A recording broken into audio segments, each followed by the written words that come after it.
When we came into office, we immediately conducted an audit of the public finances, and we found a £22 billion black hole. Now, the Independent Office of National Statistics has conducted vital work on the state of immigration and found the previous government were running an open borders experiment.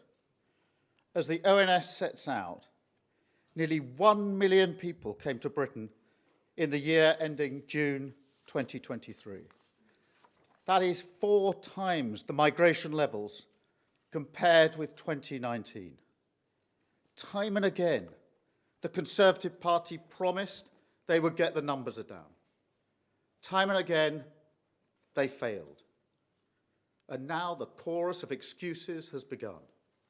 We heard that from the Leader of the Opposition yesterday. But what we didn't hear, what the British people are owed, is an explanation. Because a failure on this scale isn't just bad luck, it isn't a global trend or taking your eye off the ball. No, this is a different order of failure. This happened by design, not accident. Policies were reformed deliberately to liberalise immigration.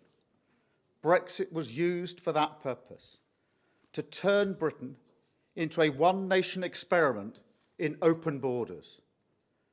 Global Britain. Remember that slogan? That is what they meant. A policy with no support and which they then pretended wasn't happening. And now they want to wave it away with a simple, "We got it wrong."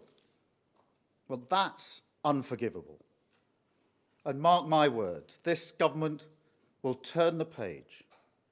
That begins in the economy, because you cannot separate this failure from their refusal to do the hard yards on skills, on welfare reform, on giving our young people opportunities, rather than the easy answers of looking overseas. Because clearly the vast majority of people who entered this country did so to plug gaps in our workforce, skill shortages across the country, which have left our economy hopelessly reliant on immigration. 2.8 million people out of work on long-term sickness, a problem ignored, left to fester. 1 in 8 young people not in employment or education or training. Sectors of our economy, like engineering, where apprenticeships have almost halved in the last decade, while visas have doubled. So we're taking a different approach. We will publish a white paper imminently, which sets out a plan to reduce immigration. The Migration Advisory Committee is already conducting a review. And where we find clear evidence of sectors that are over-reliant on immigration, we will reform the points-based system and make sure that applications for the relevant visa routes, whether it's the skilled worker route or the shortage occupation list, will now come with new expectations on training people here in our country. We will also crack down on any abuse of the visa routes. For far too long, we've been casual about malpractice in our labour market, which sends a clear signal overseas that we're a soft touch. Well, no more. Our rules will be enforced. Any employers who refuse to play ball, they'll be banned from hiring overseas labour. And I'm pleased to announce today a new security agreement between Iraq and the UK. This is a world first that will help us smash the people smuggling gangs and secure our borders. The Home Secretary has been out in Iraq to seal this deal, and we've also announced funding for Iraqi law enforcement to tackle this problem upstream, way before it reaches our shores. We're also tackling the utter mess we inherited in the Home Office. Asylum returns up 53% in the last 12 months compared with the previous year. Total returns up 34% in the last year. And we will keep on going, because this is the work of change.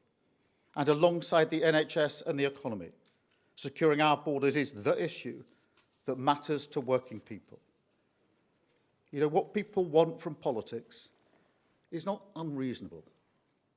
They want order and security, borders that we control, an NHS that protects you, an economy that offers secure work and good opportunities, not just for a few at the top, but for everyone. Let me say directly to the people watching, where the last government failed you, this one will not. They drove immigration numbers up. We will get them down. They left the NHS flat on its face. We will get it standing tall again. They made you poorer. We will put more money in your pockets. It won't be quick or easy, but we are going to turn things around, not with gimmicks, but with graft. A government that will not rest until the foundations are fixed, borders are secure, and Britain is rebuilt. Thank you.